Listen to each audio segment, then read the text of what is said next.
It certainly was for me when I was doing the research because I, even in our offices, consistently get the same old thing. Where am I going to get leads? Why are you getting so many listings? What am I supposed to do next? What am I doing wrong? What am I doing different? Sometimes you might be right. Sometimes it is the market. Sometimes it is you. Sometimes you just need to push in the right direction. Today's about that push, and today's about that push without you cracking open your wallet and having to empty out your annual budget. Today we're going to talk about how you're going to be able to get real estate listings because that's what you should always be focused on. Listing is king. If you are not a listing boss, if you are not moving yourself in the direction of listings, and the buyer's portion of your business isn't just funneling to you, you are misunderstanding the entire business structure of what real estate's about.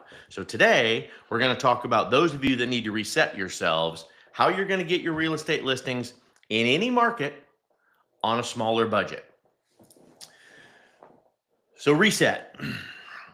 Getting consistent listings is a challenge in any market. I'm going to tell you right now, especially in low inventory markets and with limited marketing budget, it makes it an even bigger problem.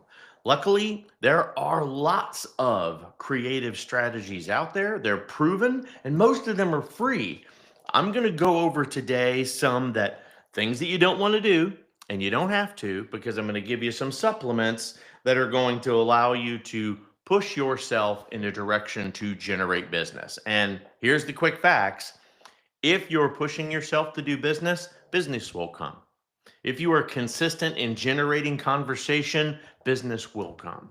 You just need to be more consistent. So let's run through real fast the things that you absolutely better be doing. I have talked to you about improving your brand visibility. You have got to understand how your brand is what leads look for as an agent, working you towards your mission, your vision, your values. Your VV has got to be in place. Your online presence has got to be securely aligned to who you are as a genuine agent, and you've got to be using tools that are going to streamline your processes. Focusing on your network. I've also talked to you about your network is the first base for potential clients. You need to expand it, you need to nurture it, you need to focus on building relationships there. Even if it means you've got to join a team or find a mentor and pay a little bit of your commission towards someone that knows how to do it better, you're learning and you're going to build better business structure for your network. Diversification. You absolutely must consistently refine your strategy to keep your options open. The market is going to swing. One type of buyer, one particular niche is going to always lead above the rest. You have to be ready to play the numbers. Sorry, but if we're going to consistently spin the wheel where you think it's random and it's going to constantly land on red, you need to start betting on red. Find hidden listings, attend open houses, create online ads, learn how to prospect for FSBOs, people that want to sell their houses but don't have faith in a real estate agent. That's your mission. Your mission is to create business where business exists and a channel has not been discovered. And then finally, follow up, follow up, follow up. Your job is not done after you've made initial contact. If all you did was hand them a business card and you didn't get information back, how are you setting yourself up for success? How is it a relationship if you were just on one side of the application? How is it a relationship if you're the one doing all the talking and they're not doing any of the responding? You have to make sure to keep your name on top of your lead's mind, but you have to make sure you know who your leads are so that you can reach out to them not just at 35,000 feet, but directly. So let's back up and let's go through each of these in great detail. And yes, I'm going to call you back to the channel because, hey, we do these classes every single week. These coachings are integral to how you're doing business. And if you let them repeat in your head over and over and over again, if you get on Spotify and you listen to us as a radio channel and you consistently let these efforts sink in and repeat, you will be doomed to do business. You can't help it. if you follow any of our strategies, if you listen to any of our weekly podcasts, we're going to keep you lined up to what's working for me, what's working for our agents at Keystone, and how you're going to be able to continuously move forward. So, visibility. Let's talk about refocusing your MVV, your mission, vision, and values. My regular subscribers, the ones that talk to me quite often and talk to me offline as well, we can't emphasize enough the importance of establishing that MVV. Newer real estate agents especially are going to find this task to be meaningless. They are going to find it just tedious, no different than when they build that initial realtor's bio that they stick out there. They're convinced that no one is going to read this, that this is not who I am, this does not define me. And I'm here to tell you that businesses have been defining themselves on a mission statement for eons. You are a business. Get on board and get a straight line drawn so that you know what you should be following every single day. Your NVV statement is more than just words on your business profile. It's going to separate you from your competitor. It's going to help you attract the clientele that you want to work with. There are hundreds of agents in each of your areas. Any client can work with any of those. Your MVV, your statement, your personal values is who you are. That's what's going to define whether they want to see you. And yeah, I'm going to tell you, a very genuine photograph, getting them to even read about who you are is important. So those of you that are still using your high school senior prom photo as your realtor photograph, probably better get that lined up just a little bit. I myself have done plenty of aging, and it's probably because of real estate, but got to keep that photo updated. Otherwise, it's going to stop looking like you, which means if you don't look like you do and you're catfishing your people, probably means they can't trust your statements, probably means they can't trust your listings. Look, if you already have an MVB and you have a great bio listed out there, and in the context of generating new listings, you're focusing on telling people, for you and I to work together, I think it's important you know who I am as an agent and why I work the way that I do. And the things that I consider valuable to myself is critical. Those same things that I find important, I'm going to find equally as important in you, my client. So you need to take a couple of steps back and make sure that you're really considering how are you uniquely positioning yourself to help your sellers.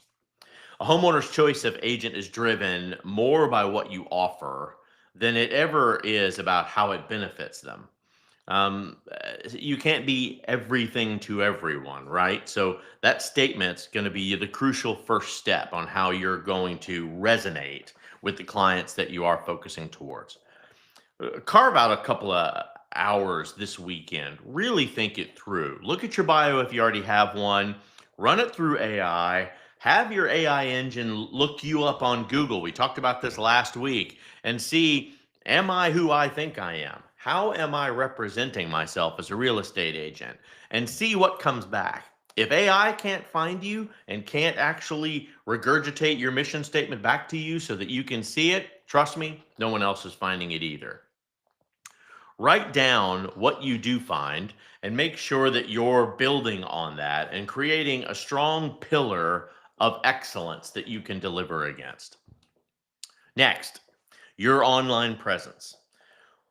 While looking for listings is great, building an online presence that can bring listing leads to you is even better. When home sellers do find you, you're going to see them incredibly active. They have found, out of all the apples they're looking at on the shelf, you were the bright, shiny apple they chose to take to the counter. This is what positions you as the authority in the field for them. They already say, this is my agent, I chose them, they're going to do the very best job.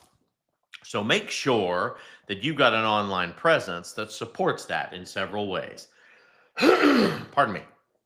First off, LinkedIn. I'm going to tell you, and I'm going to tell you time and time again, if you are looking for higher level professional clients, LinkedIn is where it's at. You need to spruce it up. You need to make sure that it has all your accolades. You need to make sure that if you're getting an award at your brokerage, that you are listing it on there. LinkedIn will show up if someone is checking you on Google, and it will not only help establish you as a professional in your field, but it will also legitimize you online. It is an active resume of what you do, how you do it, and how long you have been doing it for. Facebook. You need to have a Facebook business page, not just your personal one. It's great if real estate is all that you do and your friends and your family are warm and welcoming to it. But I promise you, if you've got more than 1,000 friends and family on your Facebook, they get pretty sick of looking at your real estate stuff. So don't be afraid to separate your personal and your business. You're not looking to hide who you are. In fact, my business page often tags my personal friends and family so that I can remind them, hey, please don't forget I am a realtor. And if you would like some of the realtor information, if you'd like to attend some of my classes, if you'd like to hear what your realtor does and how I keep it real week over week over week, here's my business page. Social media. Your social media pages outside of that also need to be very active. You need to make sure that your Facebook, your Instagram is consistent and your branding resonates the same way over each of them. Please know these are different audiences, so they want to see different things from you. But you don't have to put a segregated message on Instagram because that's who that following is. You put an Instagram message on all of your platforms. You do a Facebook level message on all of your platforms. You do a LinkedIn message across all of your platforms. The people that want to hear from you at their age group are going to listen at their age group. There's one thing that the mighty service of television has taught us: changing channel is easy. Next, joining real estate groups and engaging with realtors. This not only will help you build a better online presence, but it's also going to connect you with your community. You need to focus more on building those relationships there than in self promotion. You got to make sure that they know who you are. You're posting questions, you're posting answers, and you've got some back and forth with other colleagues in your field. Granted, real estate agents are never going to be your customer base. But if you don't have a clean conversation for who you're speaking with in your industry, how are you going to be competitive when you don't know what the other agents are actually talking about when you're not in the room? Your website, you need to manage it. Much like establishing a Facebook business, this is a page that provides an avenue for people to figure out who you are. Established presence on a real estate page is what's going to make it easier for people to discover that you're an active business. What do you stand for? Your mission statement or your bio should be proudly placed up front and easily serviced. Especially when you're running listings, your clients want to see that your page, dependent on your followers especially, is getting specialized attention. If they were just putting their house on Zillow, they could have done that without you. So you need to bring more to the table than just syndication. And then being a contributor. Just like here on the show, or if I'm managing information on content and websites or on multimedia, it is very important to make sure that you're contributing to real estate blogs. Besides providing just expertise to your viewers and your readers, you also need to make sure you're getting exposure. You can get a ton of that on the short form factors like YouTube and like Facebook and like Instagram, but also like on the long form. You can find us inside of YouTube doing the whole channel, and we run this entire class every single Saturday morning on this one. So it's important for people to be able to find you in both.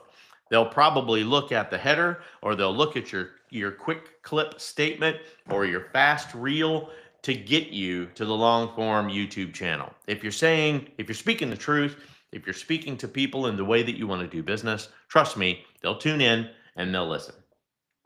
Next, prepare. Although it's important that you be able to get yourself out there on social media as much as possible, know what you're going to talk about. It's okay if you have some random things on there, like you want to just throw a quick clip out there about the restaurant that you're at, or a local gathering that's happening inside of your community. That's fine. But in a world where relevance is based on honesty and authenticity, it's important for you to know what you're going to talk about before you enter the room. It takes a lot of time and energy to get ready for this class every week, but I do it. And I leverage what has come up in discussions in the week prior. What are my agents asking? What are my clients asking? What's going on in the world, and how does it trickle down into what's happening into the Florida real estate business is critical to why I have these classes and why I need you in front of them. Some quick tips to how you can deliver persuasive listing presentations too are important.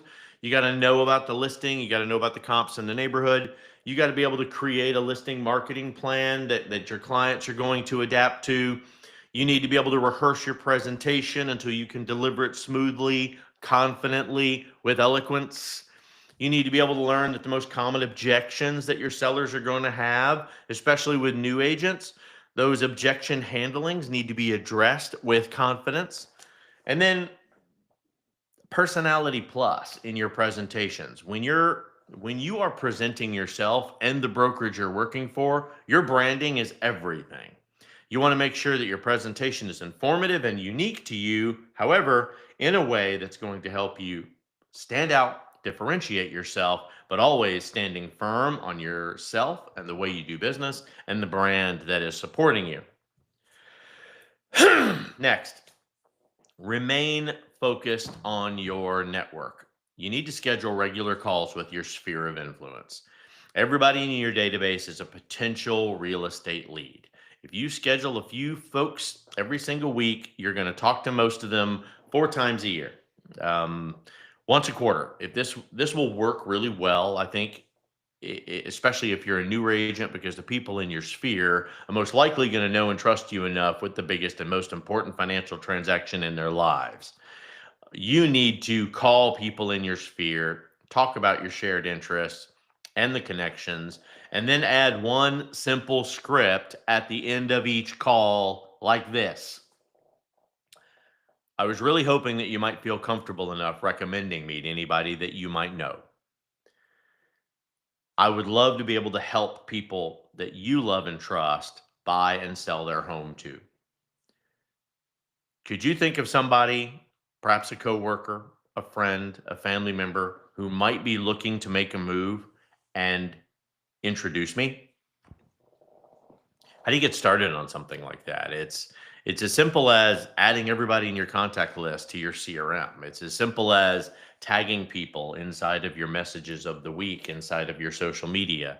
Add notes to your CRM so that you can consider what's important to folks. Because, yes, people have a tendency to bleed into each other. And as intricate as the human mind is, we're going to forget that Sally's got 4 kids and she's got a very inquisitive Lego specialist as one of those kids, and his name is Billy, and this is what he likes to do on the weekends. And whatever you do, if you bring over Legos, be prepared that if it's not a Star Wars Lego, he's not going to have interest.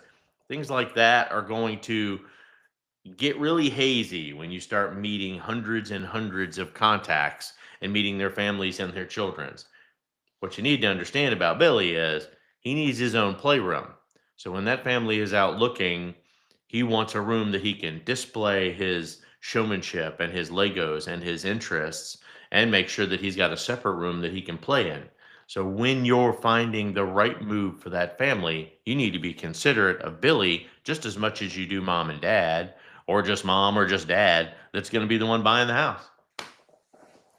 Um, Consistency. This one's fun because you guys hear me talk about this every single week.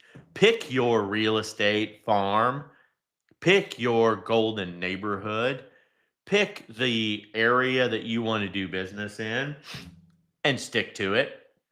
Real estate farming is one of the best ways to get real estate listings. It is going to be a challenge. It is upsetting to review the numbers to yourself, but the key is going to be to target a small area. no more than 250 homes in a community, and then consistently provide hyper-local, valuable information to that spot. Use multiple channels. Touch that farm twice a month. It's fun, it's serious, it's important. And yeah, it is. The people that go to the local gym that's attached to that community needs to know you as a local agent and realtor. They need to not be upset when you drop by with your latest listing flyer and go, "Hey, do you mind if I leave a few of these here? I got a feeling they love your gym so much. Maybe they'd like to move into the area, and a business as important as yours could be the deciding factor." You can utilize print marketing. Postcards still work. Real estate postcard on a regular monthly email newsletter or current marketing events in your area also helps you get set up for appreciation events. You need to know about the community that you're representing in and hoping to do business in. I don't care if you're setting up an ice cream shop. If you don't realize whether or not you've got the right market for an ice cream shop, then you should not be getting into business. And in real estate, even more so. If you don't understand the types of houses, the percentage of people that are moving out, whether or not the houses that are selling and being purchased are at an average price per volume that supports your goals at the end of the year, it's going to make it very difficult for you to be a sufficient business person in that area. Joining a team. We have teams here at Keystone. There are obviously lots of teams inside of Florida. Joining up a team can be a strong strategy with a budding real estate agent that needs to build on their business. I personally believe that high-end agents, agents that have worked well on their own, that have an independent strategy, they actually struggle in a team network. At least that's been my experience. You might think, you know, why do I want to join a team when I'm trying to build a portfolio? The answer is very simple. You learn more. You learn more about the trade, the market, strategies that work. How do you build trust within a community? You're going to get some introductions that you may never get on your own. While working with a local team, you're going to gain insight to their hyper-local market knowledge. A good team's going to know how to generate listings in that area better than anybody. And better than that, an established team will already be known by the area and can simply introduce you as another person in their sphere that can be trusted. An alternative to a whole team thing, which I do like a lot better, is mentorship. And I don't mean just mentorship when you're getting into real estate. Mentorship and partnership with a broker because they know what you should be doing and they know what's successful for their business is paramount. Um, Working with a mentor is an amazing alternative. It allows you to get strong insight into your local market, but then giving you pointers as well about how you specifically can become a better agent. This isn't new. In fact, many budding agents set their careers with a mentor-mentee relationship. We have a specialized program here at Keystone just for that. It works very well, and it makes sure that you're also never alone in a transaction because when things get on fire, they get on fire quick, and you need to know where the extinguishers are and what materials you need to use to put the fire out so that you don't make it worse.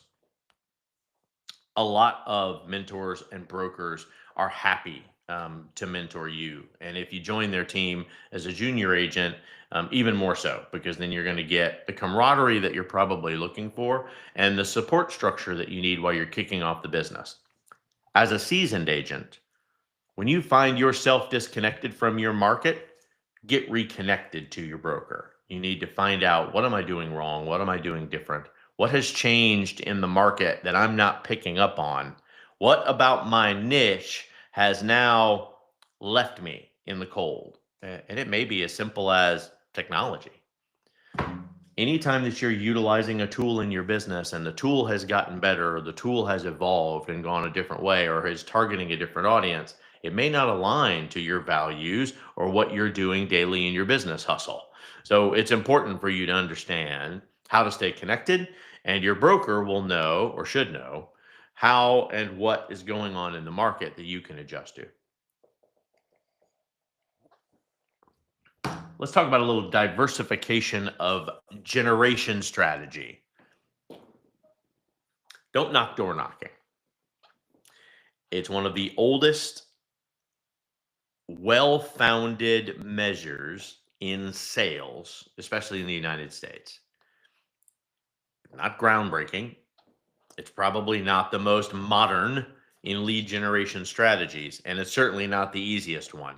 But door knocking is the simplest way for you to gain leads, secure listings, and as tiresome as it may seem, it is a great way to show homeowners that you are confident while you're literally putting your face through the door. You can make the door knocking effort very simple, but in a farming neighborhood and in a farming community, people need to know who you are, just like you are running for political office. Not only does it take away the pressure of figuring out what to say because you're there on a mission and you're open to just a communication about introducing yourself, but you're going to be sure to address the important talking points right off the bat while you're increasing your chances of engagement. And hey, what's the worst that could happen? They tell you to go away, or they actually call you back and say, you know what, I have been thinking about selling my house. I may not necessarily work with you, but since you're here, let's have a conversation. And as long as you are ready to talk about your business, then you're not going to have any problems moving forward and building a relationship. Hidden listing inventory. That's its own class. I have spoken about it already in the last, I would say, in the last quarter. So just go back a little bit in the library and you'll be able to find it. Off-market properties can easily help you get new listing leads with a whole lot less competition. All you have to do is get to those sellers. Real estate predictive analyses will help you. It's going to keep you ahead of the curve, and it's going to help you find potential sellers before your competitors do. The market is making a shift right now. Changes are happening because of the higher interest rates that people bought their houses against. So unfortunately, it's going to give you some opportunities in pre-foreclosure, in probate listings, and even renters turning into buyers. People were heavy in the rentals market because they had pretty much been priced out of the market itself with higher interest rates and insurances. And now those things are coming down at a rate that is making it a little more affordable for people and seems to be heading in that direction for the long haul. So if you need to jumpstart that and don't have the budget to go pay for a big portion of marketing, then don't forget to utilize some of those pay at closing lead companies, right? This is a great way to generate leads. You don't pay for them up front. If you're not successful with their platform or able to actually land, you don't buy anything until you actually get it to that point. Check them out. Most of them are free to register. And when they're interested, sellers on like sold.com want to sell their home, they're already in that solution or in that situation where matching up with your profile is easier for them. Which of course brings me to, if you do have the budget and you want to purchase exclusive seller leads, there are plenty of the big brands out there that do lead generation focused exclusively on listings. So if you don't have the time or the interest or the knowledge on how you're going to create and implement a marketing strategy by yourself, crazy pants, please go back and listen to the show. Get yourself in front of some homeowners through a lead gen strategy. You're going to be able to utilize your budget or leverage all of your budget buying listing leads. Just one closing can pay for all of that service, but you've got to hustle and you've got to treat each of those listings like they're gold. They need refining, they need polishing, and they need your consistent attention like it's the only ring in the Lord of the Rings. You have got to make sure that is your precious, and you're going to work with it until you get to the closing table. And then, of course, you want to talk about online ads and how you can target a little bit. This is a very inexpensive method. Google ads and Facebook ads they're cheap, especially when you're looking at the cost overall and how fast you can recover those monies. It's proven effective. It is a no-brainer on how to generate it, and it doesn't take a technical genius to start a campaign. Some agents think this means they're leaving their profession headshot on Facebook with contact information, and that's all it's going to take. That will not generate results unless you are already extremely popular. Once you are using your network, it's important for you to do some very quick marketing to show that you are active and they consistently, once looking you up, can recognize you as a viable agent. You're relevant in their particular area. Running and optimizing these kind of ads do take a little bit of time, but the more ads you run, the more chances you have to learn what works and what doesn't. Pay attention. What did I do here? Take some notes. Did this work? Did I get any phone calls? Did I get any DMs from it? This will help you generate a very strong return on your investment. And for those of you that don't like to get out and door knock, this is the virtual door knocking of your area. You might be surprised to learn that every single lead generation service that agents pay use the exact same strategies. They create and offer a value, a personalized home evaluation, a home maintenance checklist, whatever it is. They design an ad, they budget, you follow up, they follow up, but ultimately the exact same thing is going to happen over and over and over again until you see a result. You're going to continue to optimize that same ad, saying a similar statement until it grabs or until the timing works. Getting high quality leads at a price per lead that you're comfortable with is your target. You need to figure out what that is, what you can afford to invest in your advertising every single month. Target it, set it as a cap so that you don't go over it, and consistently change your marketing based on return of conversation. Then we're going to talk real quickly about one of my favorites, FSBOs, for sale by owners, and how to do it the right way. Convincing homeowners looking to sell FSBOs seem like a fighting an uphill battle to a lot of agents. But I'm telling you, the returns are worth it. Put in the legwork, and I'm going to give you 2 quick, easy ways to convince a FSBO to meet with you and how to rely on simple psychological principles. Number 1, practice the right FSBO conversations and then go practice it some more. Having the right script is not enough when it comes to a FSBO. You don't want to get hung up on. You need to deliver the script with confidence and conviction, and there's no way you're going to be able to do that without a lot of practice. So get ready for an insane percentage of failure while you get that under your belt. There are compilations of FSBO scripts out there on the internet, and there are some really good ones that are successful. Try them all. In your area, they might work. In another area, they might not. You need to find the right FSBO script for your golden neighborhood, because if someone has lost faith in what real estate agents do, or if they're in a financial position where they don't feel like they can afford to pay for a real estate agent, you need to have that honest conversation so you know who that is, because whether or not they are your client or whether they are competition for the listing you already have, you need to have relevant conversations, because if their listing isn't selling, you better be who they're calling.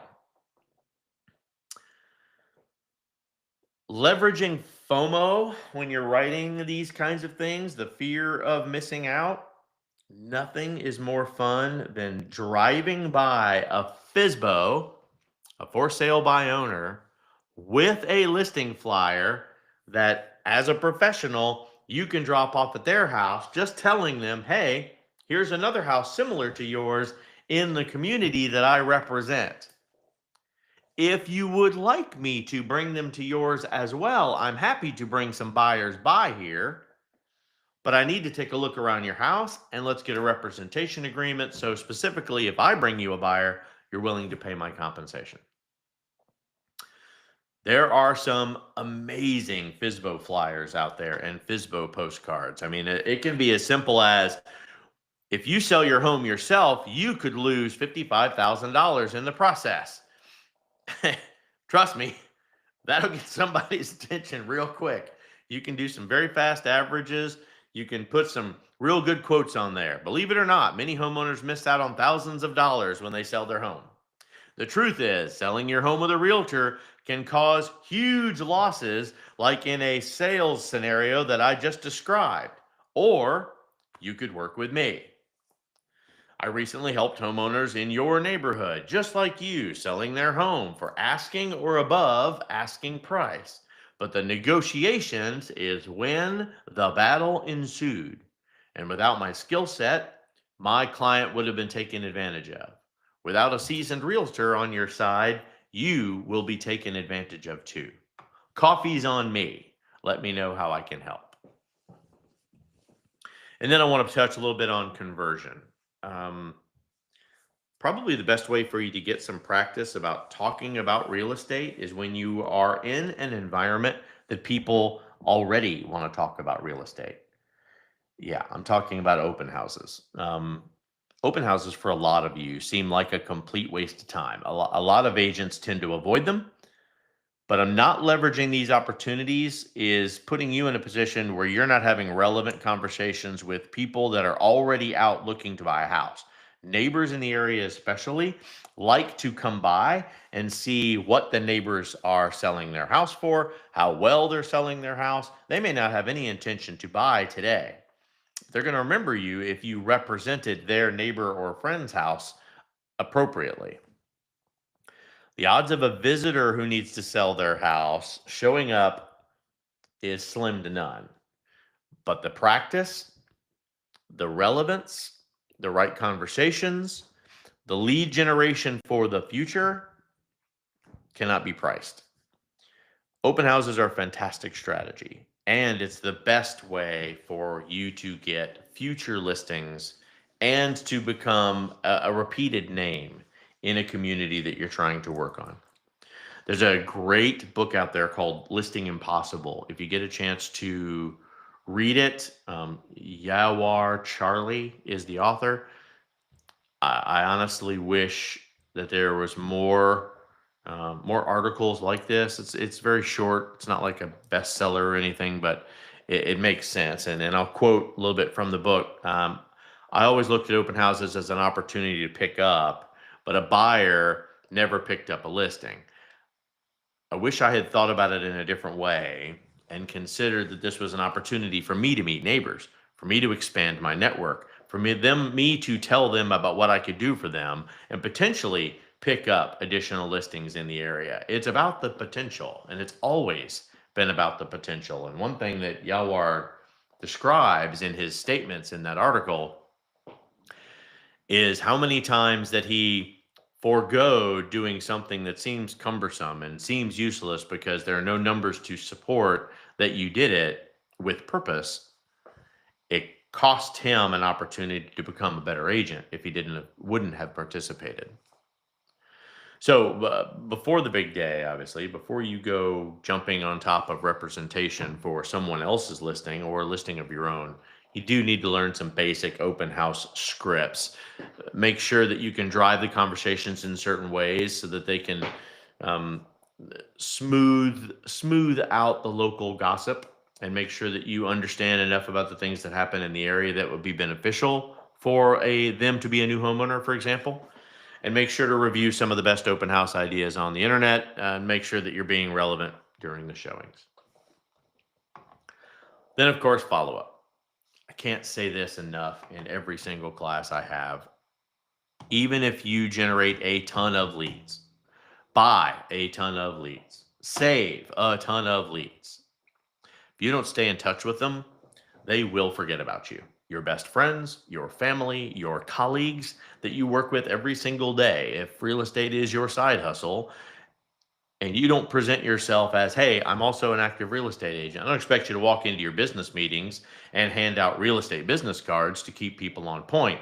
But nothing's cooler than putting a little success postcard on your things that I sold a house in your neighborhood this day. Somebody walking by and saying, hey, you sold a house? Yeah, I sold a house last week. Make it nonchalant, but it will be a great conversation piece.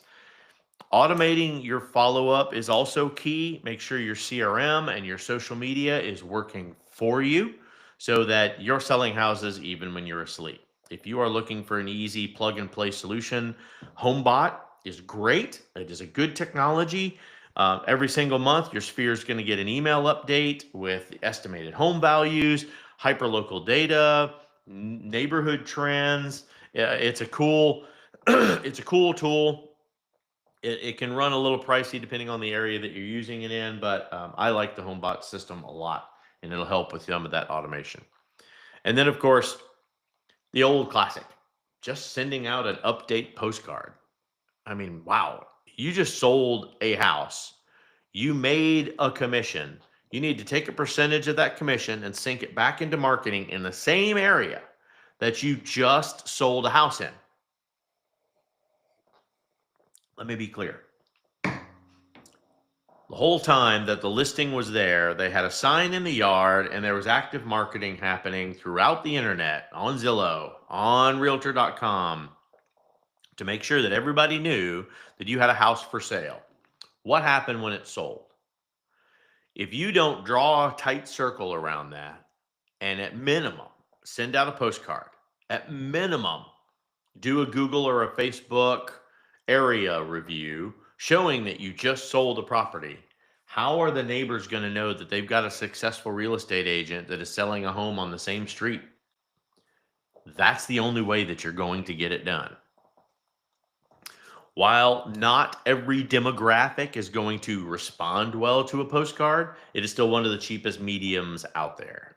But one key demographic I'm going to tell you does better than anybody else, and that's your senior citizens. They have tons of equity in their homes already, and it gets better. The NAR statistics, and the numbers don't lie, kids, but it shows that first time home buyers are getting older with the average age of 38 before they buy their first home. That means that the average person ready to sell their home is much likely going to be the ones reading your postcard. So pay attention to what has shifted. The older generation was able to buy their home when it was affordable for them, and now they have a session of equity sitting there that's going to make it optimal for them to sell. You need to make sure that you're also working the very next deal with them. Where are you moving to? And how do I find you a place to park your real estate earnings into your next real estate venture? So maybe we can offset a little higher interest rate by buying those interest rates down or by putting down a larger down payment. All of those things can make a difference. There are a number of things you need to keep in mind when you're trying to get listings on a budget.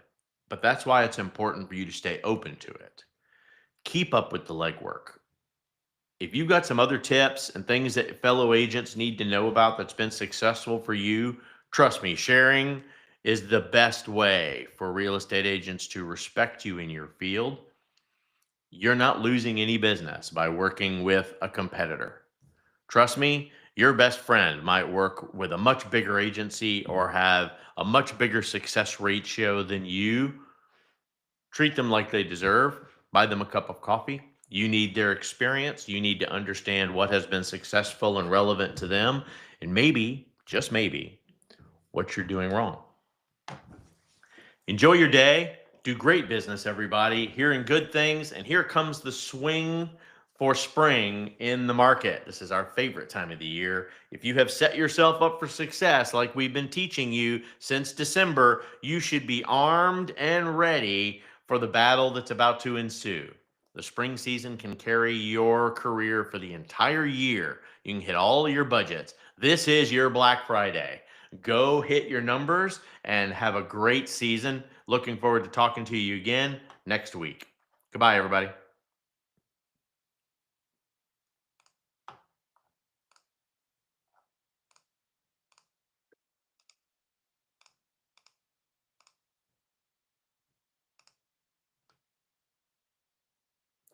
Recordings are off.